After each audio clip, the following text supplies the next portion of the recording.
Training camp has started, so time for a big, maybe even an epic 49ers update. I'm leaving London now, and this was a perfect ending to the trip.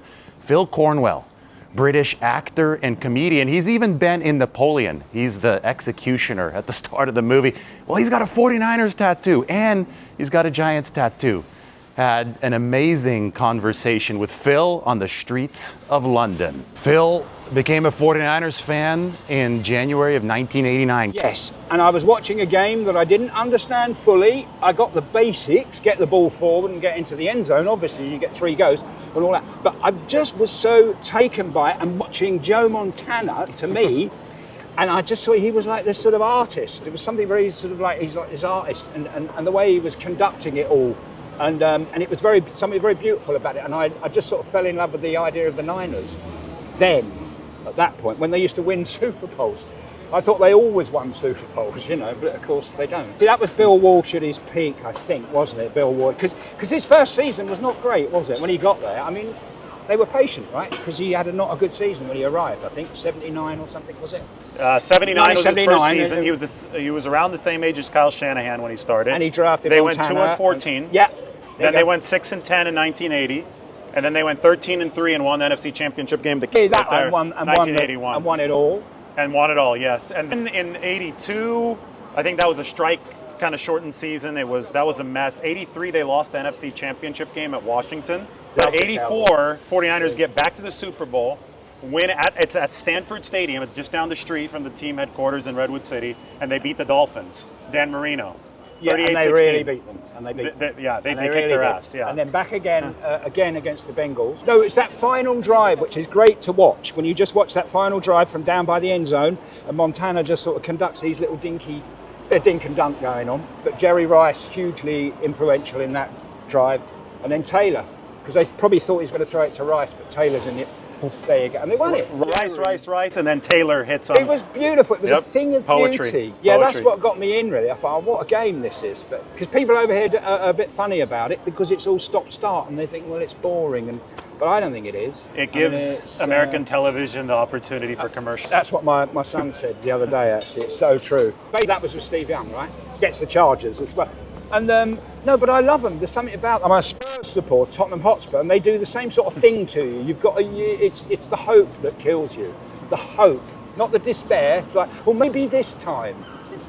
Yeah. Good enough to lead you along. Yeah, I love them. I love them. Now, the best part of all this was totally serendipitous. Phil saw me walking down the sidewalk, recognized me from the YouTube channel, and we started talking about his career, but mainly about the 49ers. And then later he emailed me saying, you know, I forgot to say that I think that the biggest addition for the 49ers entering 2025 is Robert Saleh. And I absolutely have to agree with him. Robert Saleh, one of the best defensive coordinators in the game, a chance for San Francisco to bring this defense back to the upper echelons of the league. They were bad last year. As long as they're in the top half, 49ers have a chance to win the Super Bowl. Here's the rest of this spontaneous, awesome conversation on the streets of London with Phil Cornwell.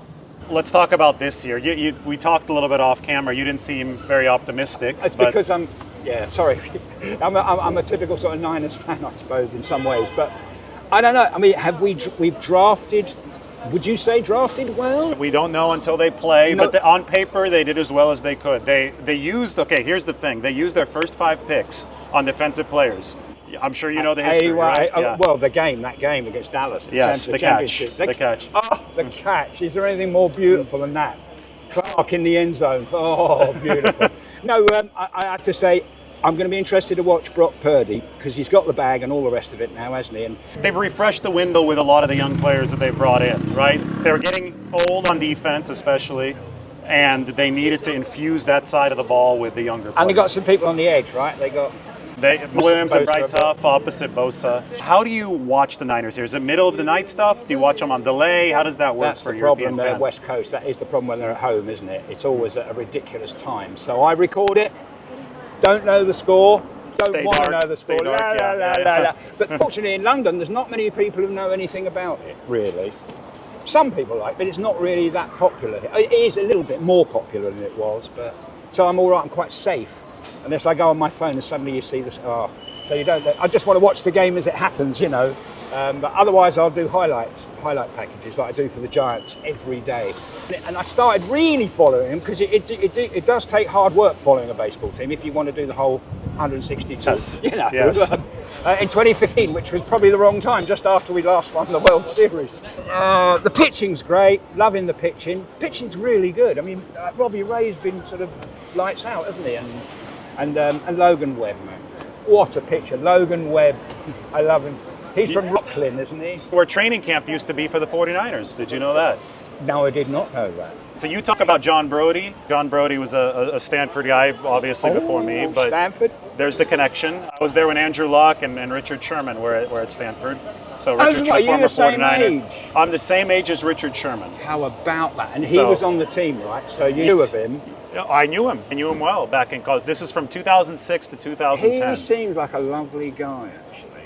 He's an awesome guy, yeah. Yeah. I'm a young reporter, and I start covering the Niners in 2017. In 2018, Richard Sherman shows up, and I already knew him from college, so I immediately had this connection in the locker room, and it's somebody that's taught me a lot about the game, because he's really smart as well. He is really smart. So he's a good pundit.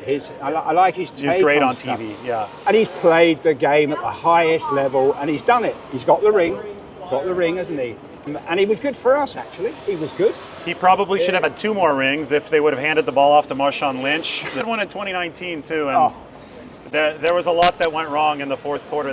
Keeping McCaffrey, and then you've got, of course, and Kittle, and all of those, the big boys, they have to show up, and hopefully they will, Too bad they're not coming here this year. I think last time the Niners were in London was in 2012. With Harbaugh. With Harbaugh? Yeah. We love that era. We love that era. It's a fun era. I'm a big fan of the Chip Kelly era. I thought that was great. You're a comedian, you said, right? Yeah, that's funny. Chip Kelly, man. He was the answer. I don't know what the question was, but he was the answer. Sorry, he was the answer. Anyway, it's lovely to speak to you. Fantastic. So, what you said, born and raised here, what do you do?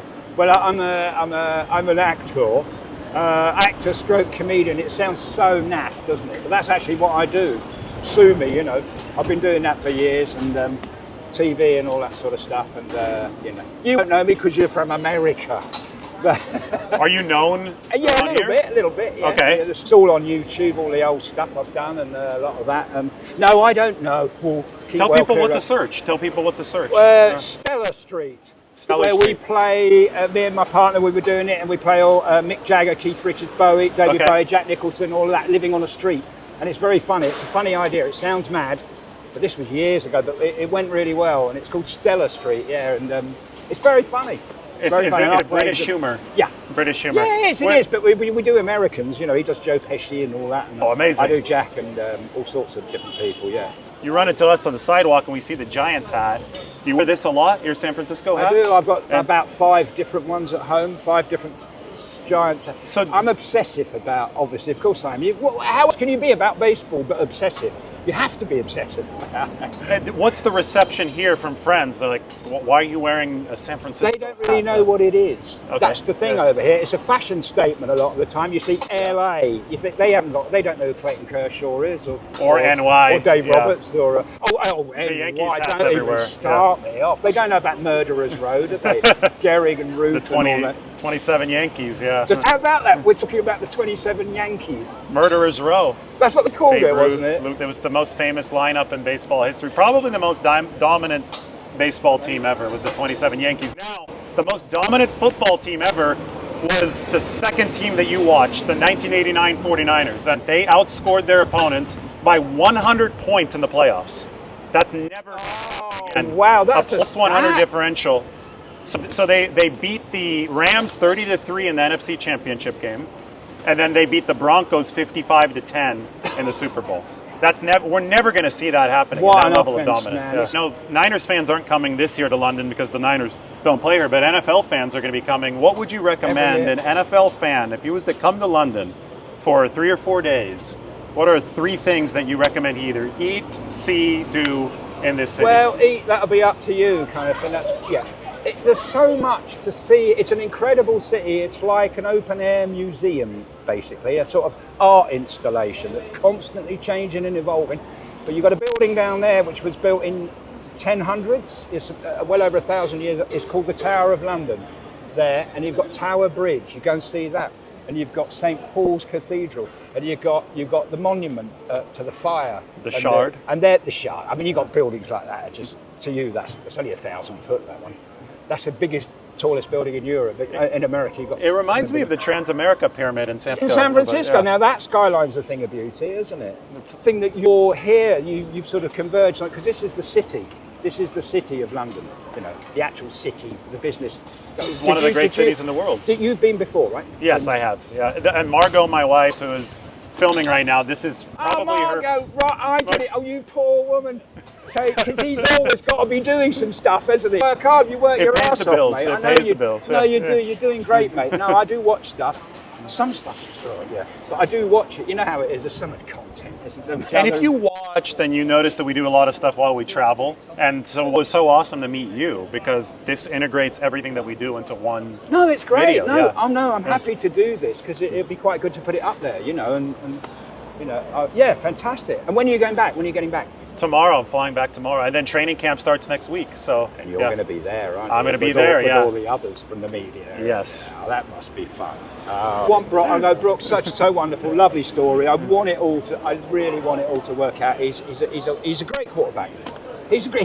He's really, especially. Does he remind you at all of Montana? He does. The little scrambles he does. Those little scrambles, and just some of those little, you know, intermediate passes and all that stuff. You know, going long, not so sure, but there you go. He can throw it further than I can. He's better than me at quarterback, I think. Hopefully next year, maybe they'll come to London, and then we'll have to interview you again at that game, because I'm sure you'll go if they come. Hey, God bless you, man. Thanks a lot. God bless. Margot, lovely to meet you. And, you know, yeah, lovely. We'll see you guys next time. God bless. See you later. How's that to wrap up this 6 or 7 week trip away from the United States? Last day over here in London, over here in Europe, we run into somebody wearing a San Francisco hat, somebody with 2 49ers tattoos, somebody prominent with 2 49ers tattoos. I couldn't think of a better way to wrap things up. All right, back off to the States, where the 49ers are going to kick training camp into full gear next week. And yes, Robert Saleh himself is back. High hopes for the 49ers here in 2025. We've journeyed the world. Now we're going to journey a promising 2025 season.